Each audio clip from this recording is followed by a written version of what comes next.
Bizim mamlakatimizda inson qadrlanadi. Hech kim millati, vatani va e'tiqodini o'zi tanlab ola olmaydi. Inson tug'ilganida bir millat bilan tug'iladi va vatani bilan tug'iladi.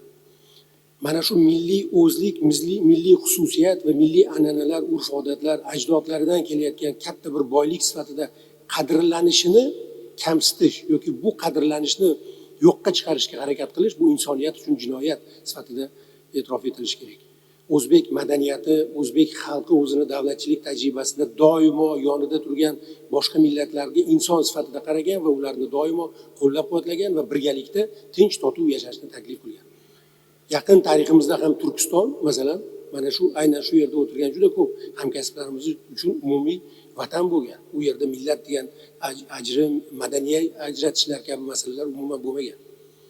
Bu aynan o'sha hozirgi imperialistik qarashlarni, ya'ni bo'lib tashlab boshqarish va manfaatlarga erishish kabi g'araz maqsadlarni bir siyosiy quroli sifatida ishlatildi. Afsus, insoniyat tarixida bunaqa misollar juda ko'p.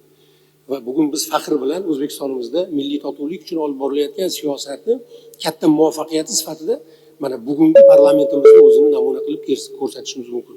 Mana o'zimizni parlamentimizda men faxr bilan eshitdim hozir barcha millatlarimizdan deputatlarimiz bor ekanligi va ularni o'zbek tilida ravon gapira olishi va o'z madaniyatini yo'qotmayotganligi mamlakatimizda yaratilgan yaqqol milliy totuvlik siyosatini oqibati va natijasi sifatida baholanishi kerak.